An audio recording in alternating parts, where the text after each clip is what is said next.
Projector show ద్వారా నేటి ఏర్పాటు చేయబడిన అంశము పరివర్తన చెందని మనుషులు, పరివర్తన చెందుతున్న రోగాలు. పరివర్తన అనే ఒక పదానికి అర్థం ఏంటన్నది మనం ఆలోచిస్తే, పరివర్తన అంటే ఒక మనిషి నడవడికలో కానీ లేదంటే మానసిక ప్రవృత్తిలో కలిగే మార్పుని పరివర్తన అంటారు. అంటే ఒక మనిషి నడవడికలో లేదా మానసిక ప్రవృత్తిలో కలిగే మార్పుని పరివర్తన అంటారు. పరివర్తన చెందని ప్రజలు అంటే మనసు మారని, నడవడిక మారని ప్రజలు ఉన్నారన్నదిగా దేవుడు చెప్తున్నాడు. మరి మనిషిలో మార్పు అనేది కలుగుతుందా లేదా, ఒక మనిషి మారాడా లేదా అనే విషయం ఎలా తెలుస్తుంది? ఎందుకంటే ఒక కన్న తల్లిదండ్రులు కూడా తమ పిల్లల మనసులో ఏ ఆలోచన ఉందనే విషయాన్ని తల్లిదండ్రులు తెలుసుకోలేరు. ఎంతో అమితంగా ప్రేమించే భార్యని కానీ భర్తను కానీ మరి వారి మనసులో, వాళ్ళ హృదయంలో ఏ ఆలోచన అయితే ఉందో అనే విషయాన్ని భార్యగా కానీ భర్తగా కానీ తెలుసుకోలేరు. అలాంటప్పుడు ఒక వైద్యుడి దగ్గరికి వెళ్ళిన హృదయ స్పందన అంటే గుండె పనిచేసే ఆ పనితీరును తెలుసుకోవడానికి కూడా తన ఎదురుగా కూర్చున్న మనిషి ఆ గుండె స్పందన ఎలా ఉందనే విషయాన్ని డాక్టర్ కూడా చెప్పలేడు. ఎప్పుడు చెబుతాడంటే ఈసీజీ అనే ఒక టెస్ట్ ద్వారా అతని గుండె నిమిషానికి ఎన్నిసార్లు కొట్టుకుంటుంది, ఆ స్పందన అనేది ఎలా ఉందనేది మాత్రం తెలుసుకోగలుగుతున్నాడు తప్ప కళ్ళతో చూసి ఏ మనిషి గుండె ఎంతసేపు ఈ యొక్క నిమిషానికి కొట్టుకోవలసిన ఎన్నిసార్లు అయితే కొట్టుకోవాలో ఆ స్పందన కరెక్ట్గా ఉందో లేదనేది తెలుసుకోలేడు. ఆ మనిషిలో ఏ ఆలోచన ఉందనేది కూడా తెలుసుకోలేడు. అలాంటప్పుడు పరివర్తన చెందని ప్రజలు అని టైటిల్ పెట్టడానికి గల కారణం ఏంటి? ఎవరికి ఎవరి హృదయంలో ఏముందో తెలియనప్పుడు ఒక మనిషిలో మార్పు కలుగుతుందో లేదో అనే విషయం ఎవరికి తెలుస్తుంది, ఎవరి ద్వారా తెలుస్తుంది అని ఆలోచన చేస్తే ఒకే ఒక ఆయన ఉన్నాడంట. దినవృత్తాంతములు 2వ గ్రంథం బైబిల్ తెరిచి ఆలోచన చేస్తే, దినవృత్తాంతములు 2వ గ్రంథము 6వ అధ్యాయం, దినవృత్తాంతములు 2వ గ్రంథము 6వ అధ్యాయము 13వ వచనం.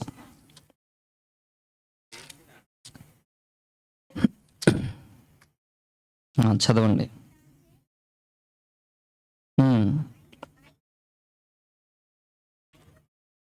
ఒక్క నిమిషం.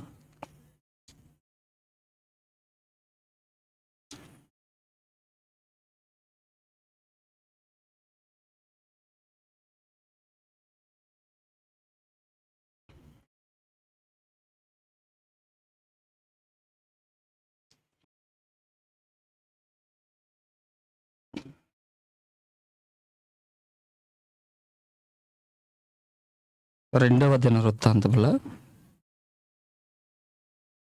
ఒక్క నిమిషం.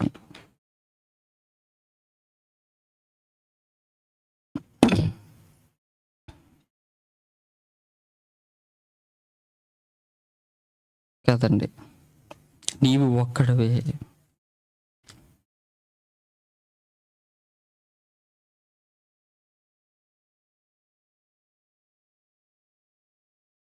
క్షమించండి, 6వ అధ్యాయము 31వ వచనం అండి.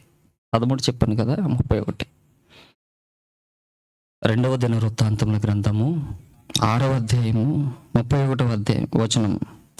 నీ మార్గమును నడుచున్నట్లుగా వారి వారి హృదయములను ఎరుగుయున్న నీవు వారి సకల ప్రవర్తనకు తగినట్లు ఫలమును దయచేయుదువుగాక అంటూ ఆ తర్వాత మాట ఏమంటున్నాడు? నీవు ఒక్కడివే మానవుల హృదయమును ఎరిగిన వాడవు. ఏమండి, ఈ ప్రపంచంలో ఎంత ప్రేమించిన వ్యక్తి అయినా సరే ఎదుటి మనిషి యొక్క హృదయంలో ఏముందనే విషయాన్ని తెలుసుకోలేడట. కానీ మనుషుల హృదయంలో ఏముందో అని తెలుసుకోగలిగిన వాడు ఒకే ఒక్క ఆయన ఉన్నాడంట. ఆయన ఎవరు? దేవుడు. మరలా చదివిన మాట ఏమంటున్నాడు? నీవు ఒక్కడివే మానవుల హృదయములను ఎరిగిన వాడవు కదా. అంటే దేవుడికి మనుషుల హృదయములో ఏ ఉందో, వాళ్ళ యొక్క పరివర్తన ఏ విధంగా దినదిన అభివృద్ధి చెందుతుందా లేదా దినదిన ప్రవర్ధమానం అంటారు కదా, అలా మనిషి ఏ విధంగా మార్పు చెందుతున్నాడా అనే విషయాన్ని, మనిషి యొక్క హృదయాన్ని తెలుసుకునే ఆయన ఒకే ఒక్క ఆయన ఉన్నాడంట. ఆయన ఎవరు తెలుసా? దేవుడు. దేవుడికి తప్ప ఈ ప్రపంచంలో ఎవ్వరికి మనుషుల హృదయంలో ఏముందో ఎవరికి తెలీదు. మరి అలా తెలుసుకున్న దేవుడు మనుషుల గురించి చెప్పాడు. అలాగే ఒక భక్తుడు కూడా మాట్లాడుతున్నారు. యెషయా భక్తుడు మాట్లాడుతూ ఆ పరివర్తన చెందని మనుషులు ఏ విధంగా ఉంటారో చెబుతున్నాడు. యెషయా గ్రంథము 59వ అధ్యాయం. యెషయా గ్రంథము 59వ అధ్యాయం 8వ వచనం చదివితే, శాంత వర్తనమును వారు ఎరుగరు. అంటే శాంతిగా నడుచుకోవడం తెలియదు. ఎందుకు? హృదయ పరివర్తనం చెందిన వారికి, పరివర్తన లేని మనుషులకు శాంతంగా నడుచుకోవడం ఎలాగో తెలియదట. శాంత వర్తనము వారు ఎరుగరు, వారి నడవడులలో న్యాయము కనబడదు.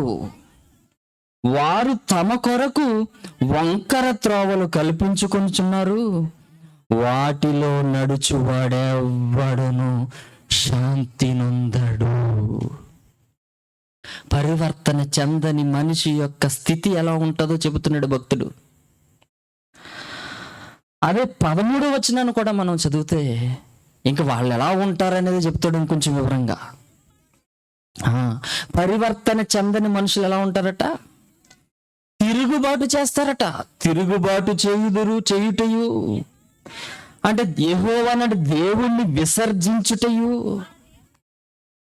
మా దేవుణ్ణి వెంబడింపక వెనుక తీయుటయు, బాధకరమైన మాటలు, విధికి వ్యతిరేక్తమైన మాటలు వచించుటయు, హృదయమున యోచించుకొని అసత్యపు మాటలు పలుకుటయు,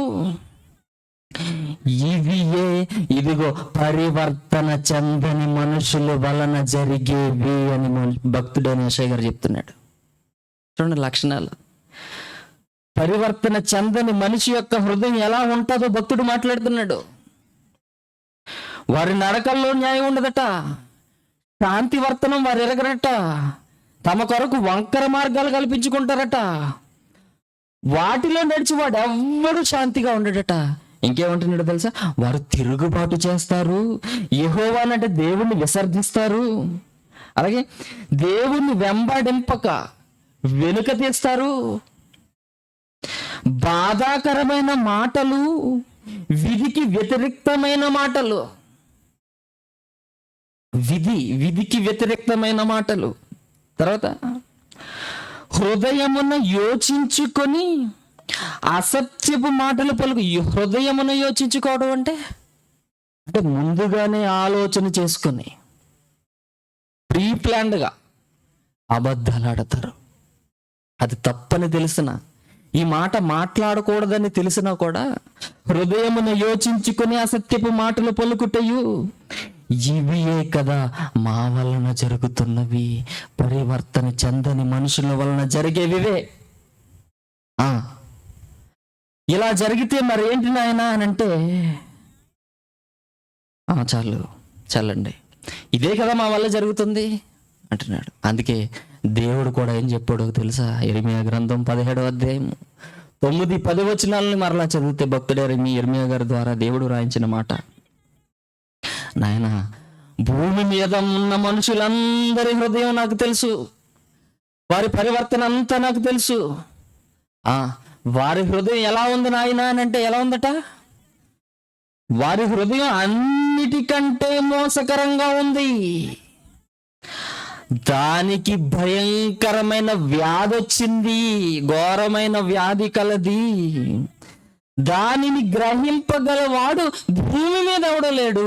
ఈ రోజు పరివర్తన చెందని ప్రజలు, పరివర్తన చెందుతున్న రోగాలనే అంశం పైన, హృదయ పరివర్తన గురించి ఆ దేవుని ద్వారా గ్రహించిన వాడే వచ్చి చెప్పాలి తప్ప వారికి వారుగా తెలుసుకోలేరు. వారి పక్కనున్న వాళ్ళు కూడా ఎవరి హృదయాన్ని ఎవరు తెలుసుకోలేరు.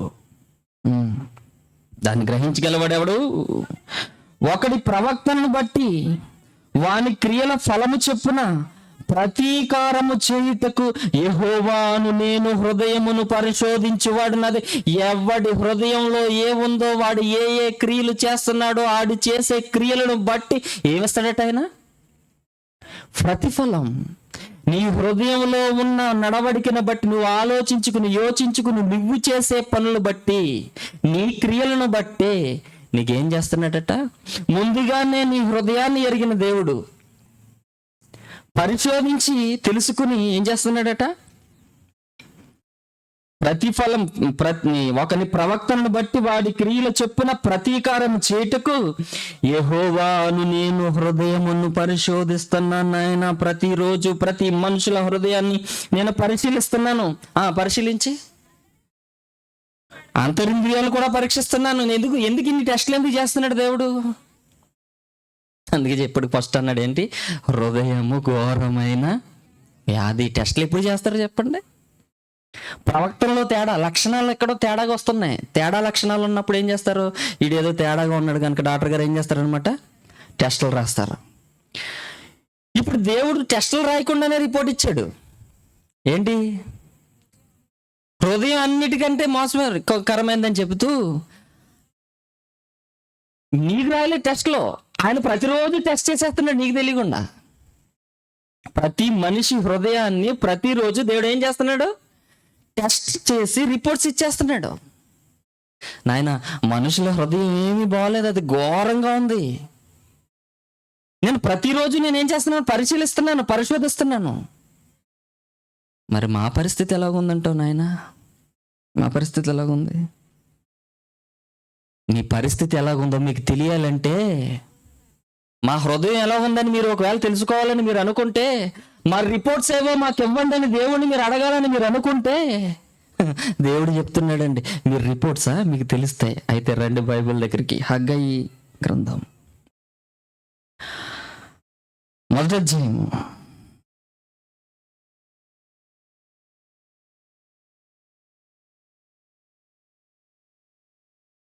5వ వచనం. కాబట్టి సైన్యములకు అధిపతియగు యెహోవా సెలవిచ్చినదేమనగా,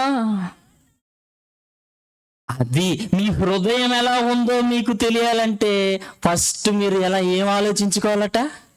మీ ప్రవర్తన ఎలా ఉందో ఆలోచించుకోండి. మీ రిపోర్ట్స్ తెలిస్తే మీకు అని చెప్తున్నాడు ఆయన. మీ ప్రవర్తన గురించి ఆలోచించుకొనుడి. మీరు విస్తారముగా విత్తినను మీకు కొంచెమే పండుతుందా? చూడండి రిపోర్ట్స్ ఎలా ఉన్నాయో. మీరు విస్తారంగా విత్తినని మీకు ఎంత వస్తుంది? మీకు కొంచెమే పండుతుందా? అంటే పంటలు నాశనం అయిపోతున్నాయా? నాశనం అవుతున్నాయి. తర్వాత మీరు భోజనము చేయుచున్నను ఆకలి తీరకై ఉన్నదా?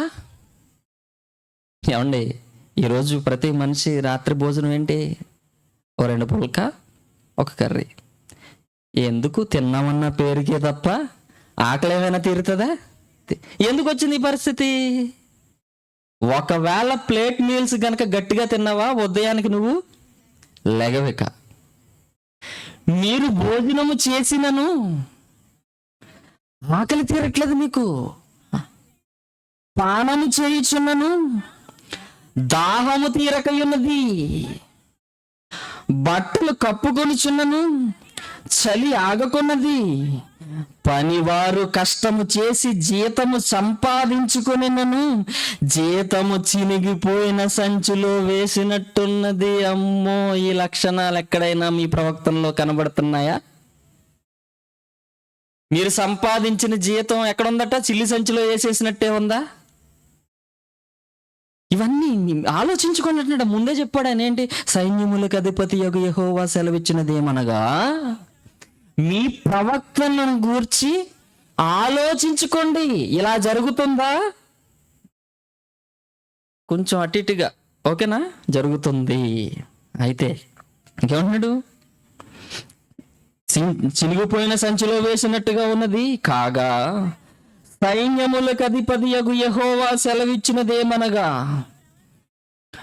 మీ ప్రవక్తను గురించి ఆలోచించుకోండి నాయన.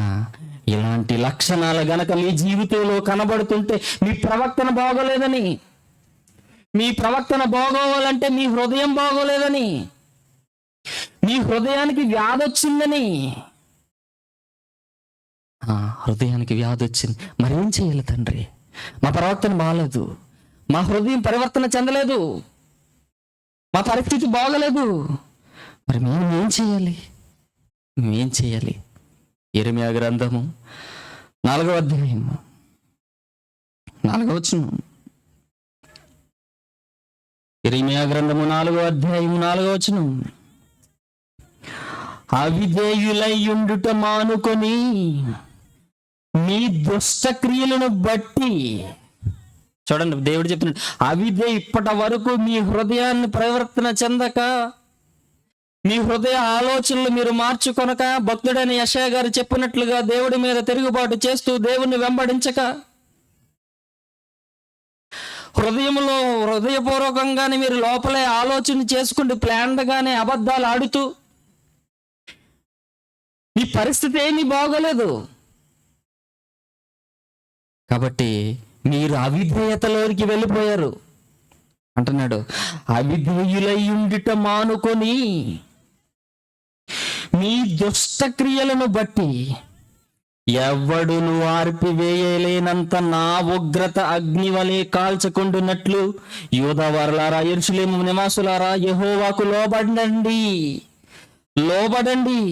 లోబడి ఉండండి. ఆనాడు తన పిల్లలైన వారికి చెప్పాడు, ఈరోజు మనకు చెబుతున్నాడు. మీరు అవిధేయులై ఉండటం మానుకోమంటున్నాడు మిమ్మల్ని. ఏమండి, అవిధేయత అనేది మీలో ప్రవేశించిందా? మీ పరివర్తన అనేది దేవునికి వ్యతిరేకంగా ఉన్నదా? అయితే మీరేం చేయాలట? అవిధేయులై ఉండుట మానుకోండి. ఎప్పటి నుంచి మానేయండి. లేదా ఏం చెప్తున్నాడు తెలుసా? నా ఉగ్రత అగ్ని వలె కాల్చుతుంది. ఎలాగో తెలుసా? ఎవడు ఆర్పివేయలేనంత ఉగ్రత నాది. నా ఉగ్రత గనక మీ మీదకి వస్తే ఎవడో దాన్ని ఆపలేడు. ఎవడు ఆర్పలేనంత అంతగా నా ఉగ్రత అగ్ని వలె కాల్చకుండాన్నట్లు మీరు ఇప్పుడే సరెండర్ అయిపోండి, యెహోవాకు లోబడండి అంటండి. ఇప్పుడే సరెండర్ అయిపోండి, మీ ప్రవక్తను మార్చుకోండి. ఏమంటే ఒక్కసారి ఈ యొక్క మాటను ఆలోచిస్తే, అవిధేయులై అన్న దాని మీద ఒక నంబర్ ఉంది. దానికి పుట్నోట్లో వివరణ చెబుతూ అంటున్నాడు, మీ హృదయములకు ఛేదన సంస్కారం చేసుకొనండి అంటున్నాడు. అది అవిధేయులై ఉండకుండా ఉండాలి అని అంటే ట్రీట్మెంట్ ఎక్కడ చేయాలంటున్నాడు? హృదయాలకు ఛేదన సంస్కారం చేసుకోనండి అంటున్నాడు. ఛేదన సంస్కారమా? తెలుగు బైబిల్లో ఎలా ఉంది, కానీ ఒకవేళ ఇంగ్లీష్ బైబిల్ మీ దగ్గర ఉంటే ఈ మాటకి అర్థం ఏంటనేది ఒకసారి ఆలోచిస్తే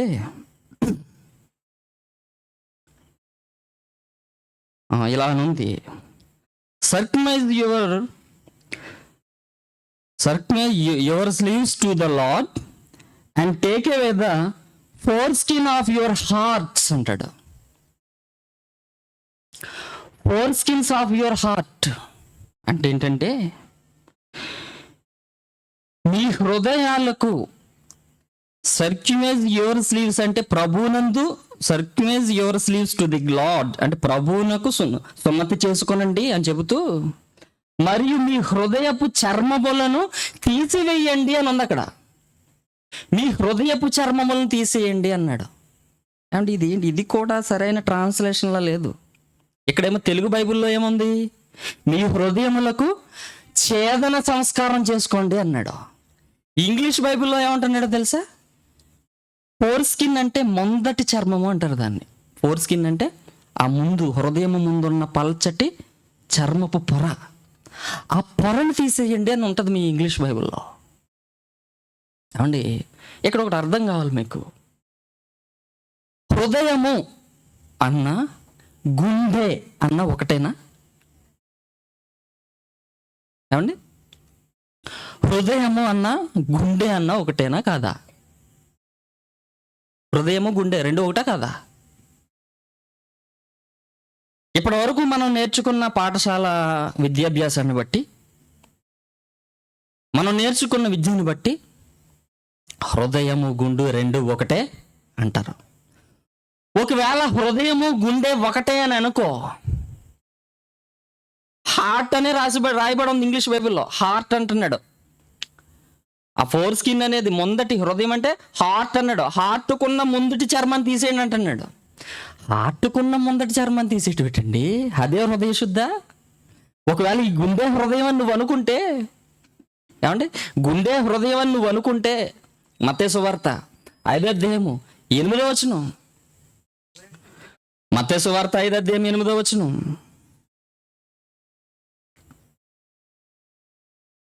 హృదయ శుద్ధి గలవారు ధన్యులు, వాళ్ళు ఏం చేస్తారట, దేవుణ్ణి చూస్తారా. హృదయ శుద్ధి అంటే హృదయము గుండె రెండు ఒకటి అనుకో. అంటే ఇప్పుడు గుండె శుద్ధిగా ఉంటా అంటే గుండెలో ఏ విధమైన చెడు కొలెస్ట్రాల్ లేకుండా, గుండె పైన ఏ విధమైన బ్యాడ్ కొలెస్ట్రాల్ ఏమి ఫామ్ అయిపోకుండా, ఏదైనా హార్ట్ బైపాస్ సర్జరీ ఏమైనా చేసుకోమని చెప్తున్నాడా భక్తుడు? ఒకవేళ నీ గుండెను బాగా శుభ్రంగా ఉంచుకుంటే చాలు దేవుని చూసేస్తారా? అదే కదండి అన్నమా, హృదయ శుద్ధి గలవారు ధన్యుల వారు దేవుని చూసేదారంటే. మీ హార్ట్ అంటే మీ గుండె శుభ్రంగా ఉంటే దేవుని చూడొచ్చా? గుండె హృదయం ఒకటి కాదండి. గుండె శుభ్రంగా ఉంటే దేవుని చోటు పెట్టండి. అలాగనుకుంటే బైపాస్ సర్జరీలు చేసేసుకుని ఈ లేయర్స్ అన్ని తీసేసుకుంటే ఎక్కడికి వెళ్ళిపోవచ్చు అనమాట. దేవుని చూసేయచ్చు పరలోకం. దేవుని చూడాలంటే మనలో ఏముండకూడదు, పాపం ఉండకూడదు కదండి. పాపానికి ఆయన దగ్గర చోటు లేదు కదండి.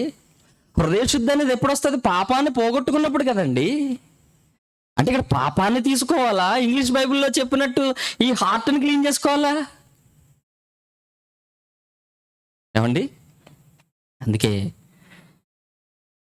మీ హృదయం, ఇక్కడ అంటున్నాడు భక్తుడు, ఏమంటున్నాడు, మీ హృదయములకు ఛేదన సంస్కారం చేసుకోండి అంటున్నాడు.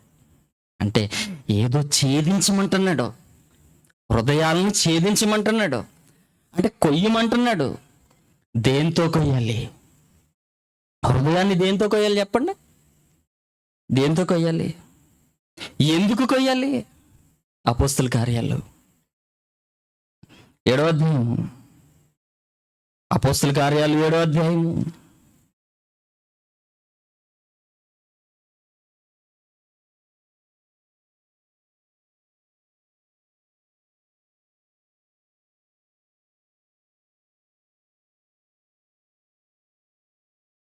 హృదయ సంస్కారం చేసుకోవడం అంటే ఏంటో చెప్తున్నాడు ఇక్కడ. ఎవరో తెలుసా? ఈ మాటలు రాసింది ఎవరో తెలుసా?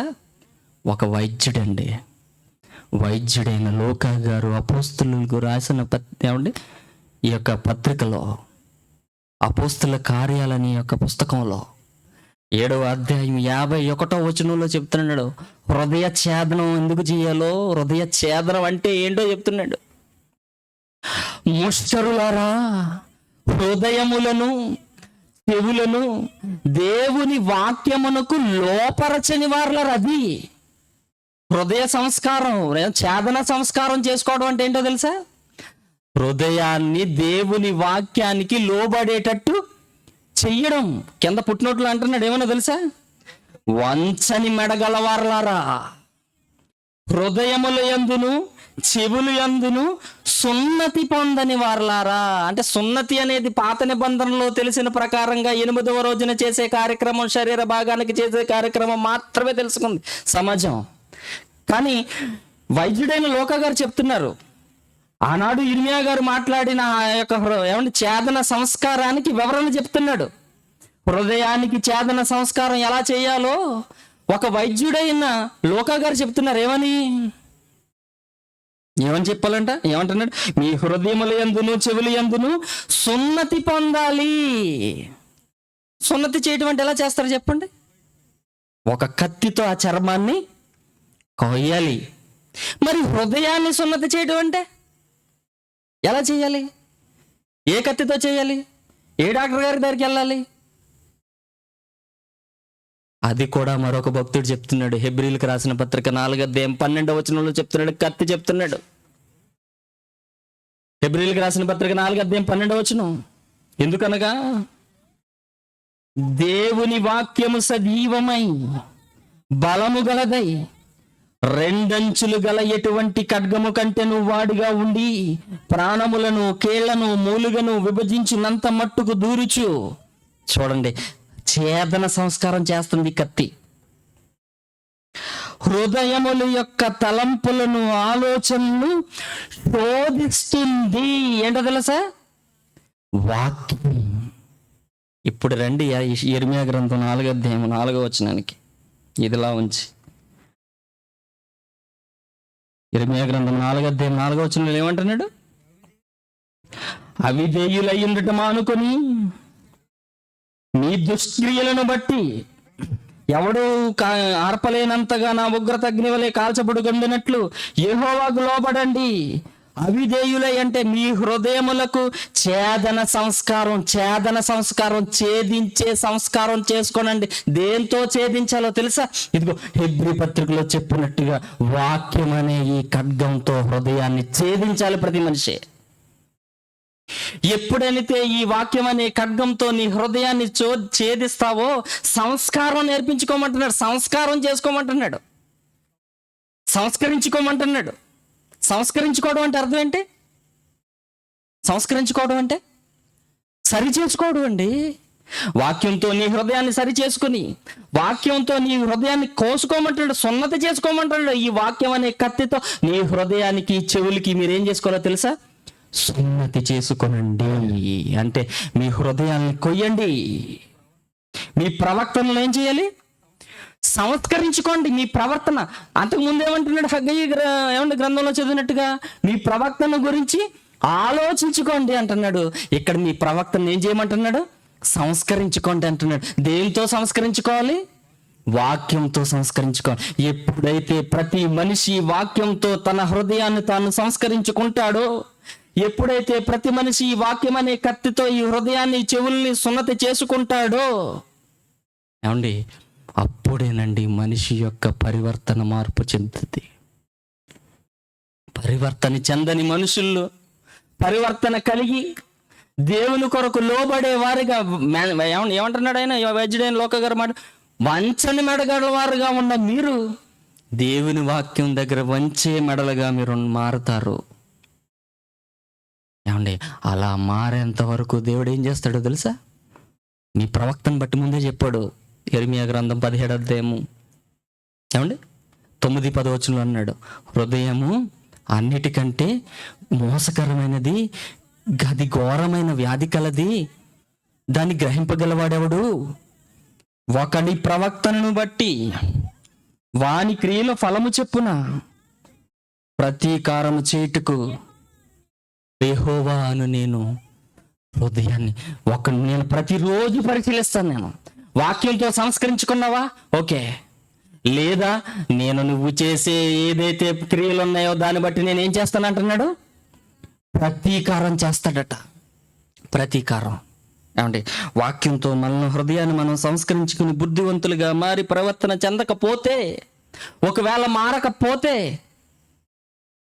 ఏం జరుగుతుందో తెలుసా? కీర్తనల గ్రంథం 107వ అధ్యాయం.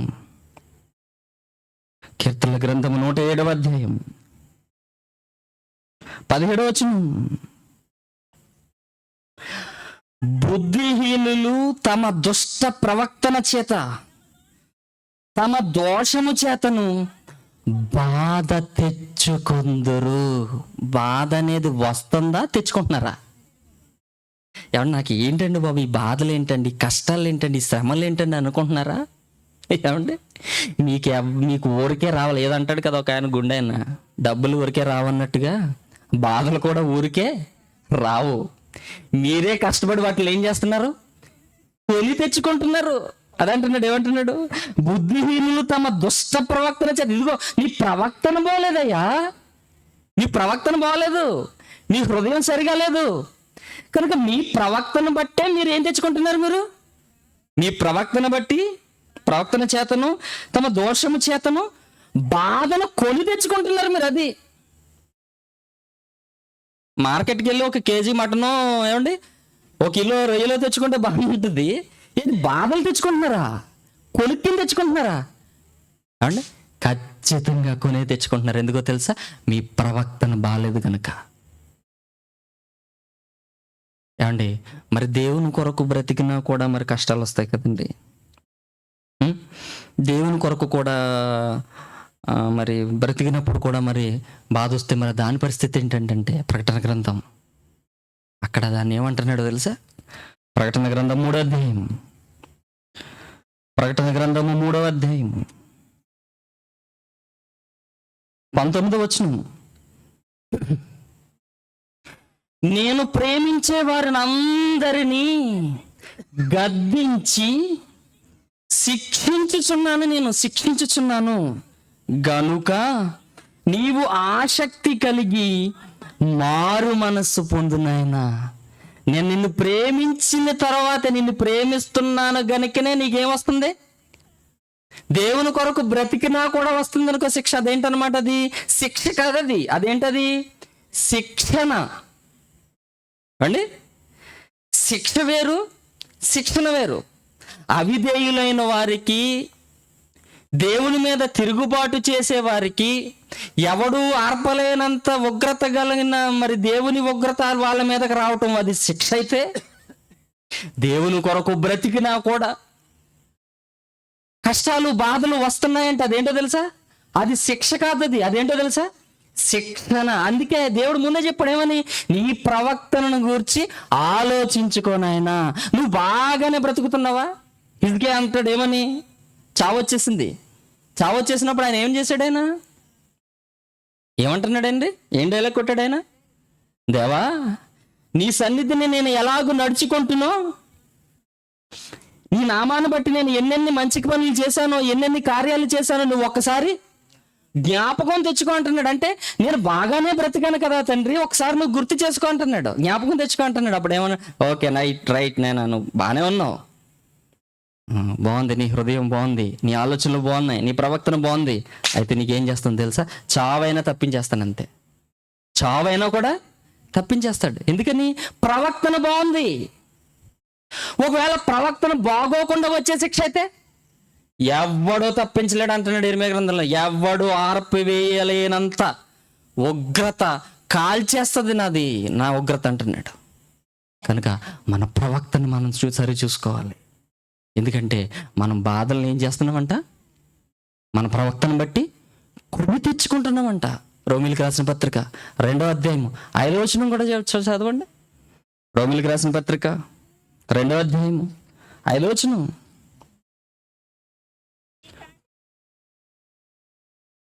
నీ కాఠిన్యమును మార్పు పొందని నీ హృదయమును అనుసరించి ఉగ్రత దినమందు, అనగా దేవుని న్యాయమైన తీర్పు బయలుపరచు దినమునందు నీకు నీవే ఉగ్రతను సమకూర్చుకొనుచున్నావు. ఎవ్వడు నీకు కల్పించట్లేదు, నీకు నువ్వుగానే సమకూర్చుకుంటున్నావు. ఏదో 4 రాళ్ళు వెనకేసుకున్నట్టుగా నువ్వేం చేస్తున్నావట? ఉగ్రతను సమకూర్చుకుంటున్నావు. నీ ప్రవక్తను బట్టి, నీ హృదయ కాఠిన్యాన్ని బట్టి, ఎంత వాక్యం చెప్పినా మారకుండా చెప్పే వాళ్ళని సైతం ఎదిరిస్తూ, దేవునిపై తిరుగుబాటు చేస్తూ, అసత్యం మాట్లాడుతూ, లోబడకుండా దేవుని కొరకు నువ్వు ప్రవర్తిస్తుంటే నీ హృదయ కాఠిన్యాన్ని బట్టి ఏమంటున్నాడు ఆయన? నీ కాఠిన్యమును మార్పు పొందని నీ హృదయమును అనుసరించి ఉగ్రత దినమందు, అనగా దేవుని న్యాయమైన తీర్పు బయలుపరచు దినమందు నీకు నీవే, ఎవ్వడో కాదు కారణం, నీకు నీవే. ఎవడు చేసిన తప్పులు బట్టి నీకేమీ శిక్ష పడదు. ఎవరి వస్తువుకి వాడే బాధ్యుడు అన్నట్టుగా మీ ప్రవక్తనకి మీరే బాధ్యులు. మీరు ఉగ్రతను ఏం చేస్తున్నారట? సమకూర్చుకుంటున్నారట. బాధలను ఏం చేస్తున్నారంట? కొని తెచ్చుకుంటున్నారట. బాధలు వస్తున్నాయన్నా, నీ ప్రవక్తన బాగోలేదన్నా, నువ్వు చేయాల్సింది ఏంటో తెలుసా? హృదయాన్ని సంస్కరించుకోవాలి. వాక్యంతో హృదయాన్ని సంస్కరించుకుని మారు మనస్సు పొందాలి. చివరిగా ప్రకటన గ్రంథము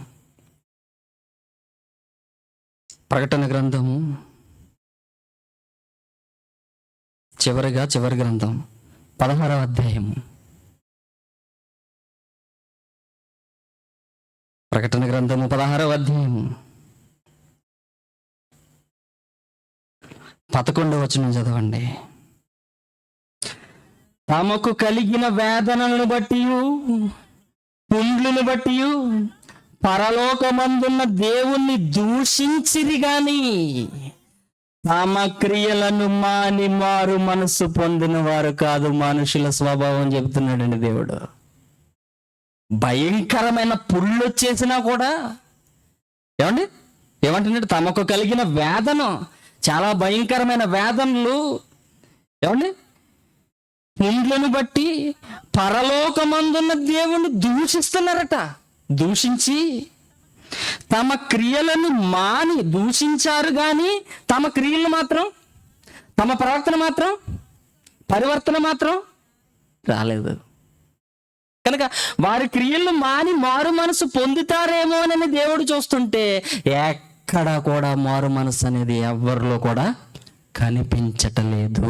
వేదన వచ్చిందట, పుండ్లు వచ్చాయన, అయినా సరే మారు మనసు. దేవుని తిడుతున్నారు ఇంకా, కానీ నా క్రియలు బట్టే కదా నాకు ఇవన్నీ జరుగుతున్నాయని మారు మనసు మాత్రం మనిషిలో రావట్లేదట. 9వ వచనం కూడా చదవండి. కాగా మనుషులు తీవ్రమైన వేడిమితో కాలిపోయి, మన వేసవకాలం అంతదే కదని జరిగింది. అంటే సరదాగా మామూలుగా మీకు అర్థం అవడం చెప్తున్నాను. తీవ్రమైన వేడిమితో కాలిపోయి ఈ తెగుళ్ళ మీద అధికారము గల దేవుని నామమును దూషించిరి గాని.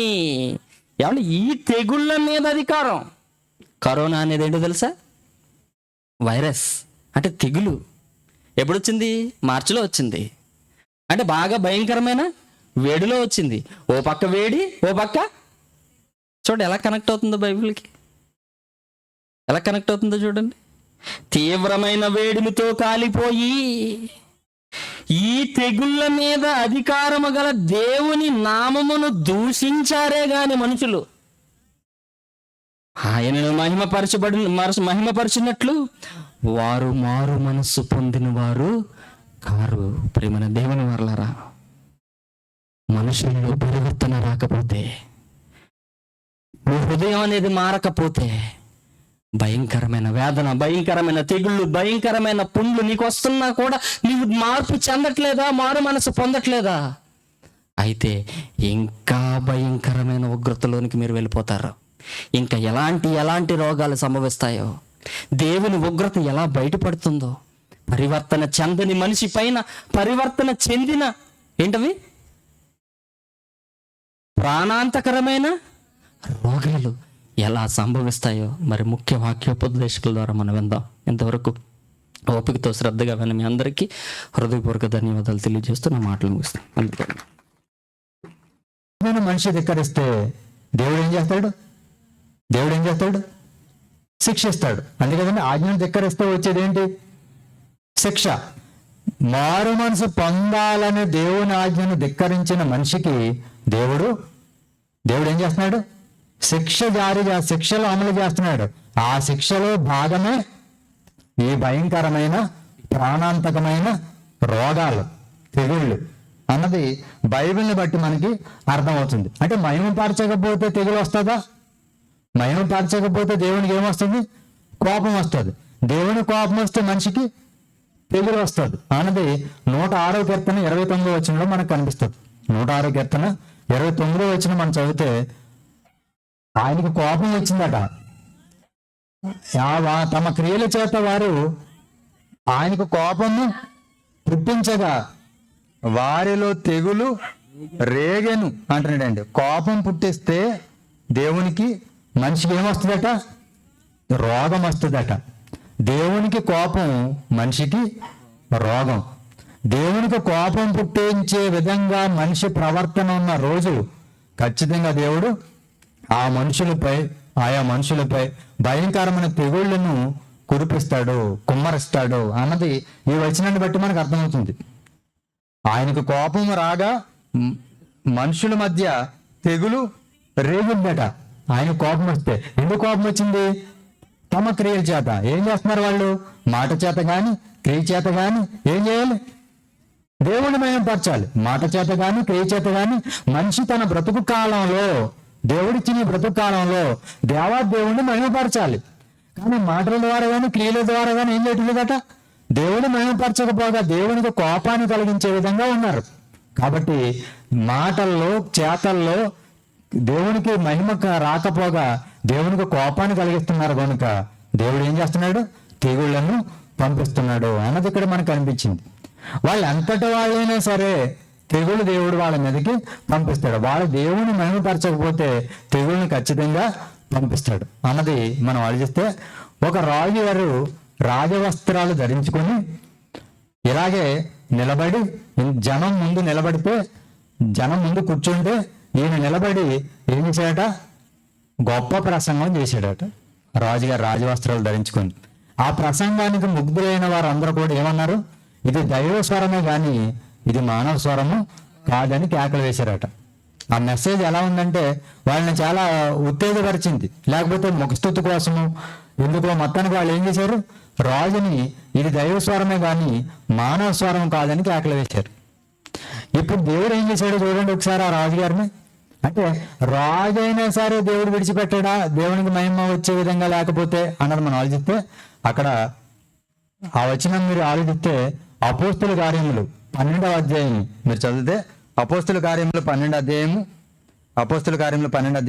21 నుండి 23 వరకు మీరు చదివినట్లయితే దేవుడు ఏం చేశాడో ఈ రాజు చేసిన పనికి మనకు అక్కడ కనిపిస్తుంది. నియమింపబడిన దినమందు హేరోదు రాజవస్త్రములు ధరించుకొని న్యాయపీఠం మీద కూర్చుండగా, నియమింపబడిన దినమందు ఒక రోజు ఉందట. ఆ రోజు ఏం చేయాలంటే మాట్లాడవలసిన రోజు వచ్చింది. మాటలు ఏముండాలి? దేవుని మహిమపరిచే విధంగా ఉండాలి. మాటలు ఎలా ఉండాలి? దేవుని మహిమపరిచే విధంగా ఉండాలి. కానీ దేవుని మహిమపరిచే విధంగా ఈ రాజుగారి మాటలు లేవట. ఆ నియమింపబడిన దినమందు రాజు రాజవస్త్రం ధరించుకొని న్యాయపీఠం మీద కూర్చుండి వారి ఎదుట ఉపన్యాసము చేయగా జనులు ఇది దైవ స్వరమే గాని మానవ స్వరము కాదని కేకలు వేసిరి. అతడు దేవుని మహిమపరచనందున వెంటనే ప్రభుదూత అతని మొత్తేను ఏంటంట? దేవుణ్ణి మహిమపరచనందున దేవుడు ఏం చేశాడట? మొత్తాడట. అంటే మహిమపరచని వాళ్ళని దేవుడు ఏం చేస్తాడు? రోగాలతో మొత్తుతాడు. అర్థమైందా మీకు? దేవుణ్ణి మహిమపరచని మనిషిని దేవుడు రోగాలతో మొత్తుతాడు. వాళ్ళు అంతటా వాళ్ళని సరే అన్నది ఇక్కడ మనకు అనిపిస్తుంది. రాజుగారు చాలా చక్కగా ఉన్నాడు, ఆరోగ్యంగా ఉన్నాడు, బలంగా ఉన్నాడు, చక్కగా రాజవస్త్రాలు ధరించుకున్నాడు, చక్కగా మాట్లాడాడు. కానీ ఆ మాటల్లో దేవునికి మహిమ లేదు. ఇతని సొంత మహిమే కనిపించింది అక్కడ. ఇతని సొంత మహిమే కనిపించింది. సొంత డబ్బా కొట్టుకొని ఉంటారు కొంతమంది. దాన్ని ఏమంటారు? సొంత డబ్బా కొట్టుకుంటున్నారు. నేను ఇలా అలా అని చెప్పేసి. ఇక్కడ నేను నిలబడ్డానంటే నేను ఏం చేయాలి? ఏమంటే ఎవరి గురించి చెప్పాలి? దేవుని గురించి చెప్పాలి. అలా కాకుండా నా గురించి చెప్పుకోవడం మొదలుపెట్టింది అనుకోండి, పరిస్థితి ఏంటి? దేవునికి ఏమొస్తుంది? కోపం వస్తుంది. అప్పుడు ఏం చేస్తుంది? రోగం వస్తుంది. ఆ రోగం వస్తే ఇప్పుడు ఈ పరిస్థితి ఏమైంది రాజుగారు అని అంటే, దేవుడు మొత్తాడట. మొత్తగా అతడు పురుగులు పడి ప్రాణము విడిచెను. ఏమండి, ఎంతో బలంగా ఉన్నాడు, ఎంతో ఆరోగ్యంగా ఉన్నాడు, కానీ పురుగులు పడి చనిపోయాడు. అంటే ఏంటి? అలాంటి పురుగులు పడి చనిపోయేటంతటి ప్రాణాంతకమైన వైరస్ ని క్షణాల్లో దేవుడు పంపించగలడంటే పంపించగలడు. ఆయన ఒకవేళ పంపిస్తే ఆరోగ్యంగా ఉన్న వ్యక్తి కూడా క్షణాల్లో పురుగులు పడి చనిపోతాడు అన్నది ఇక్కడ నిజంగా ఈ వచనం చదివిన తర్వాత చాలా భయం అనేది మనకు వస్తుంది. అంటే దేవుడు మొత్తాడట. ఎందుకు మొత్తాడు? మాటల ద్వారా దేవునికి ఏం రాలేదు, అక్కడ మహిమ రాలేదు. అంటే ఇప్పుడు మనం అందరం ఎన్నో మాటలు మాట్లాడుతాం రోజు. ఏమండి, తెల్లవారు లేస్తే చాలు మనం ఏం చేస్తాం? మాట్లాడటం మొదలు పెడతాం. అర్ధరాత్రి వరకు మాటలు మాట్లాడుతూనే ఉంటారు. కానీ మాటల ద్వారా ఏం చేయాలి? దేవునికి మహిమ రావాలి. ఎన్ని మాటలు మాట్లాడడం ఉదయం నుంచి, వాటిలో ఏదైనా దేవునికి మహిమ వచ్చేది ఏదైనా ఉందా అన్నది ఒకసారి మనం ఆలోచించుకోవాలి. ఎందుకు? ఒకవేళ మహిమ వచ్చే మాట ఏ లేకపోయినా తర్వాత వచ్చేది ఏంటి? మనకి రోగం వస్తుంది. ప్రాణాంతకమైన వైరస్లు, ప్రాణాంతకమైన రోగాలు మనకు వస్తాయి. కాబట్టి ఏం చేయాలి? మనం ఆలోచించాలి. మాటలాడుటకు నిదానించబడాడు. అందుకే అంటే మాటే కదండి అంటారు చాలా మంది. మాటలాడటానికి నిదానించకపోతే ఈ రాజుగారి పరిస్థితి ఏమైంది? నిలబడే పరిస్థితి లేకుండా అయింది. నిదానించకుండా మాట్లాడాడు, చివరికి నిర్జీవంగా పడిపోయాడు, పురుగులు పడి చనిపోయాడు. కారణం ఏంటి అని అంటే దేవుణ్ణి మహిమపరచలేదు కనుక. మాటల ద్వారా, చేతల ద్వారా దేవుణ్ణి ఏం చేయాలట? మహిమపరచాలట. లేకపోతే పురుగులు పడి చనిపోయాడు అన్నది మనకు అర్థమవుతుంది. మీరు చాలా మంది పెద్దలు మాట్లాడుతుంటారు, ఒరే కాని మాట లేని మాట కాదు అనకంటారా, పురుగులు పడి చనిపోతారు అంటుంటారు. అవును కదా? కాని మాటలు లేని మాట, ఏదో అబద్ధాలు ఇవి మాట్లాడకండి, ఏమవుతుంది? పురుగులు పడి చనిపోతారంటారు. ఇప్పుడు అలా పురుగులు పడి చనిపోయింది ఎవరట? రాజుగారు. అంటే మాట్లాడవలసింది మాట్లాడాలి, నిదానించి మాట్లాడాలి. దేవుణ్ణి మహిమ తెచ్చే విధంగా, దేవునికి మహిమ కలిగే విధంగా మాట్లాడాలి. అలా మాట్లాడకపోతే పరిస్థితి ఇది అని చెప్తున్నాడండి. అలాంటి వైరస్లు దేవుడు ఏం చేయగలడంటే క్షణాల్లో రప్పించగలడు, మనుషుల్ని మట్టు పెట్టగలడు. ఏమండి? అలా మనిషి మారకపోతే ఖచ్చితంగా ఏమొస్తాయంటే రోగాలు వస్తాయి. ఈ రోగాలన్నీ ఎందుకు వస్తున్నాయంటే మార్పు లేకపోవడం వలన. మాటల్లో మార్పు, చేతల్లో మార్పు, నడవడికల్లో మార్పు రాకపోవడం వల్లనే మనుషులకి రోగాలు వస్తున్నాయి అన్నది మనకి ఇక్కడ కనిపించింది. మనకు ఆ మార్పు రాకపోవడం వల్ల ఇది వచ్చాయి. కానీ మార్పు దేనికుంది? మనుషులు మార్పు అనేది మనుషులకు రావడం లేదు. కాబట్టి దేవుడు ఏం చేస్తున్నాడు? రోగాలను పంపిస్తున్నాడు. ఆ రోగాలు ఏమవుతున్నాయి? మార్పు చెందుతున్నాయి. ఇప్పుడు మనకి అందరికీ తెలిసింది 2019 డిసెంబర్ నెలలో చైనాలో ప్రారంభమైంది. ఏంటది? Corona virus. అవునా కదా? వాళ్ళు ఏమనుకున్నారు తెలిసింది? ప్రపంచం అంతా ఏమనుకుందో తెలిసింది? ఎప్పుడు ప్రారంభమైందని చెప్పాను నేను. ఎందుకు చెప్పాను? నెల డిసెంబర్ నెలలో చైనాలో ప్రారంభమైంది. మనకు రావటం తర్వాత, కానీ ప్రారంభం 19. ఏమంటే అందుకని దాన్ని ఏమన్నారు? COVID-19 అన్నారు. అందుకనే COVID-19 మనకి 20లో అటాక్ అయింది. అవునా కదా? 2019 డిసెంబర్లో ప్రారంభమైంది ఇది. అప్పుడు అందరూ ఏమనుకున్నారంటే, అందరూ చనిపోతుంటే అది ఫిబ్రవరి వరకు కూడా ఉంటుంది కదా. ఏంటది? డిసెంబర్ నుంచి నవంబరు, డిసెంబరు, జనవరి వరకు ఏముంటుంది? శీతల వాతావరణం ఉంటుంది, శీతాకాలం, చలి వాతావరణం ఉంటుంది. ఇప్పుడు చాలా మంది చనిపోతుంటే దేశాల్లో అందరూ ఏమనుకున్నారంటే, ఈ చలి వలన ఈ వైరస్ ఇలా వ్యాప్తి చెందుతుంది. ఈ శీతాకాలం మారితే ఏమొస్తుంది? తర్వాత వచ్చింది వేసవి కాలం వస్తే ఏమొస్తుంది? కరోనా చచ్చిపోద్ది. ఆ ఉష్ణోగ్రతకి ఈ వైరస్ కనిపించింది, చచ్చిపోద్ది అనుకున్నారు. అంటే కాలం మారితే వైరస్ పోద్ది అనుకున్నారు. కానీ వేసవికాలం రానే వచ్చింది. రావడం కాదు, వేసవికాలం కూడా వెళ్ళిపోయింది. కానీ ఏం లేదు, వైరస్ మాత్రం పోలేదు. ఏమండి? కాలం మారింది. శీతాకాలం నుంచి వేసవికాలం వచ్చింది, వేసవికాలం కూడా మారింది, వర్షాకాలంకి వెళ్ళింది. కానీ ఏం లేదు, వైరస్ మాత్రం పోలేదు. కాలం మారింది కానీ వైరస్ ఎందుకు పోలేదు? ఏమైంది వైరస్ మారకుండా? ఫస్ట్ వేవ్, సెకండ్ వేవ్, ఏమండి కరోనా ఈ వైరస్ లో మళ్ళీ ఎన్నో బీటా వైరస్ వేరియంట్స్ అనేది మనకి చూపించారు. అవునా కదా? ఇవన్నీ ఎన్నో, మళ్ళీ వాటికి చాలా పేర్లు ఉన్నాయి. చాలా పేర్లు. అంటే ఏమైంది? వైరస్ ఏమైంది? పరివర్తన చెందింది. వైరస్ని పంపించింది ఎందుకు? పరివర్తన చెందండి అని వైరస్ పంపించాడు. కానీ మనిషి పరివర్తన చెందలేదు. కాబట్టి వచ్చిన రోగాన్ని దేవుడు ఏం చేయడం ప్రారంభించాడు? దాన్ని పరివర్తన చేయించడం మార్పించాడు. దాన్ని పరివర్తన చెందించాడు. ఇప్పుడు రోగాల పరివర్తన చెందిన అప్పటి నుంచి ఇప్పటి వరకు కూడా ఆ వైరస్ల పరివర్తన చెందుతున్నాయి, అప్డేట్ అవుతున్నాయి. కానీ ఎవరు పరివర్తన చెందటం లేదు?